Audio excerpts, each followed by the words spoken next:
پہلے آپ کھانے کی ہوس اور ہرس کو دیکھیں۔ انسان کے اندر یہ ہرس رکھی گئی ہے کہ وہ چاہتا ہے کہ زیادہ کھائے۔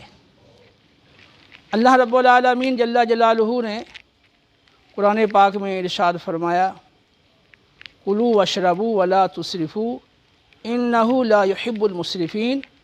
کھاؤ اور پیو، اور کھانے پینے کی جو ایک خاص حد ہے اس سے آگے مت بڑھو، بے شک اللہ رب العالمین حد سے بڑھنے والوں کو پسند نہیں فرماتا۔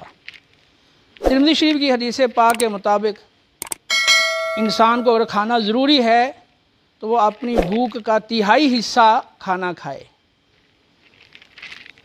اب ہم دیکھتے ہیں کہ عمومی طور پر دعوتوں میں، تقریبات میں اور دیگر ایسے مواقع پر لوگ اپنی ضرورت سے زائد کھاتے ہیں، یا عید کا موقع ہے، اچھے کھانے پکے ہیں تو اس موقع پر بھی، اور پھر بعض لوگوں کی تو عام روٹین کے اندر بھی عادت ہے کہ عام حالات کے اندر بھی وہ اپنی حاجت سے زائد کھاتے ہیں، جس کی وجہ سے معدہ خراب ہوتا ہے، اور معدے کے علاوہ دیگر اعضاء پر اس کا مسلسل اثر پڑتا رہتا ہے، اور بعض اوقات انسان موذی مرضوں میں صرف اس وجہ سے مبتلا ہو جاتا ہے اور اس وجہ سے ہلاکت کو پہنچ جاتا ہے کہ وہ کھانے پینے کی اپنی خواہش اور ہرس پہ کنٹرول نہیں کر سکا۔ اگر وہ کھانے پینے کی ہوس اور ہرس پہ کنٹرول کر لیتا تو قرآن کے مطابق جو اپنے نفس کی ہرس سے بچا لیا گیا تو وہی لوگ فلاح پانے والے ہیں، مراد کو پہنچنے والے ہیں۔ اسی طرح بہت سارے لوگ صرف مال کی ہوس اور ہرس میں اپنی کیپیسٹی سے زیادہ کام کرتے ہیں۔ اللہ نے رب العالمین نے رات آرام کے لیے بنائی ہے اور دن کام کاج کے لیے بنایا، قرآن میں کئی جگہ پر اس کا ذکر موجود ہے، لیکن اوور ٹائم لگایا جاتا ہے۔ جو مناسب انسان کے جسم کو آرام چاہیے تو وہ آرام نہیں دیا جاتا۔ پیسے اور مال کی ہوس اور ہرس میں زیادہ دیر کام لوگ کرتے ہیں، جس کا صحت پہ بہت برا اثر پڑتا ہے، اور جتنا کمایا ہوتا ہے بعد کا تو اس سے زیادہ پھر اپنی جان کو بچانے کے لیے انسان لگاتا ہے۔ تو یہ جو خرابی اور یا یہ تکلیف یا مصیبت ہمیں آتی ہے تو یہ بھی مال کی ہوس اور ہرس کی وجہ سے۔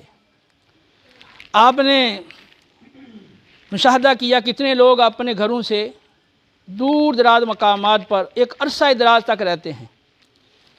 ایک تو بیوی بچوں سے دور رہتے ہیں، اور گھر میں جس طرح آدمی کھاتا ہے، پیتا ہے، آرام کرتا ہے، وہ چیزیں انہیں وہاں میسر نہیں آتی، اس کا مسلسل صحت پہ اثر پڑتا رہتا ہے۔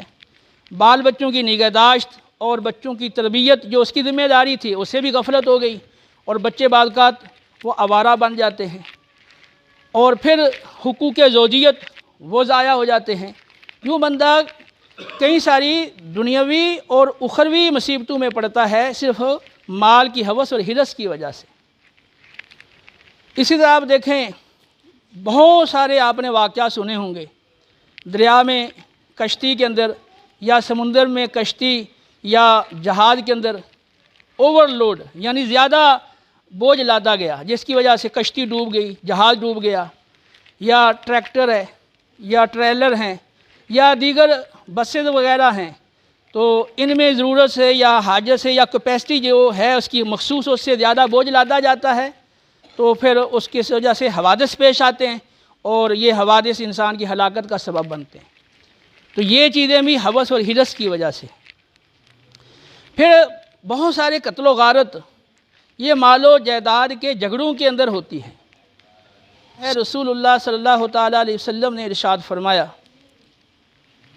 کہ ہوس اور ہرس سے اور بخل سے بچو، کیونکہ پہلے لوگ اسی وجہ سے ہلاک ہوئے، انہوں نے ہوس اور ہرس کی وجہ سے ایک دوسرے کو قتل کیا اور اللہ کی حرام کردہ چیزوں کو حلال سمجھا۔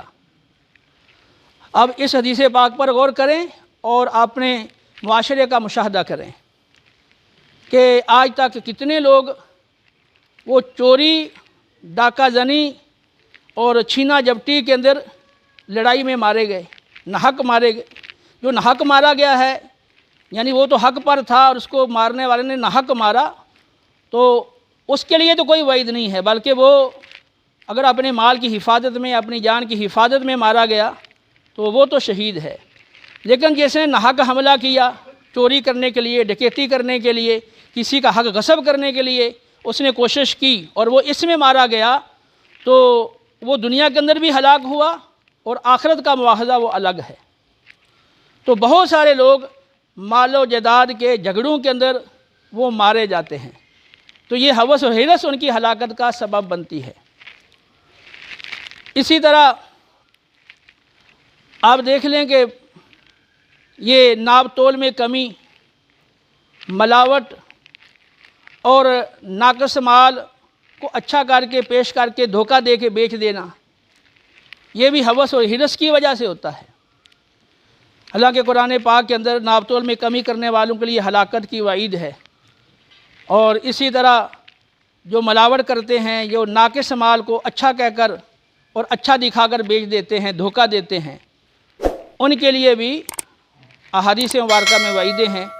نبی کریم علیہ السلام جب ایک بازار سے گزر رہے تھے تو آپ نے ایک غلہ بیچنے والے کو دیکھا کہ اس کے سامنے اناج کا ڈھیر لگا ہوا تھا، تو آپ نے ہاتھ اس کے اندر ڈالا تو آپ کا ہاتھ مبارک گیلا ہو گیا۔ آپ نے فرمایا کہ یہ کیا ہے؟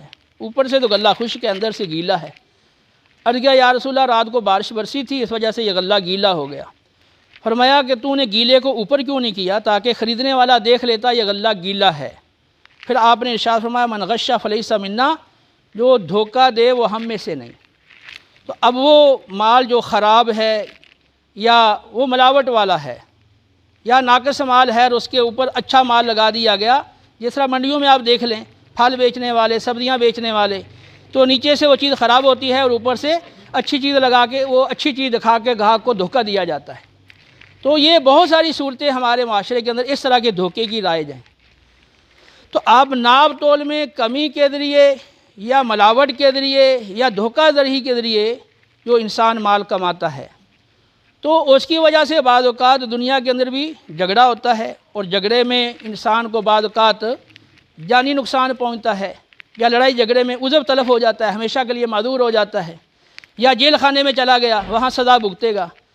یہ تو دنیا کے اندر اس کے لیے یہ مصائب و علام ہیں ہوس اور حرص کی وجہ سے جو اسے پیش آئے۔ پھر آخرت کا جو حساب کتاب ہے وہ الگ ہے۔ اسی چوری اور ڈکیتی کے اندر بہت سارے لوگ مارے جاتے ہیں۔ نبی کریم علیہ السلام نے فرمایا، صحیح مسلم کی حدیث پاک ہے، جس شخص نے قسم کھا کر دوسرے کا حق حاصل کر لیا، اس کے لیے اللہ رب العالمین جہنم کو واجب کر دیتا ہے اور جنت کو حرام کر دیتا ہے۔ ایک شخص نے کہا یا رسول اللہ صلی اللہ علیہ وسلم، اگرچہ کوئی معمولی سی چیز ہو؟ فرمایا اگرچہ پیلو کے درخت کی ایک شاخ ہو،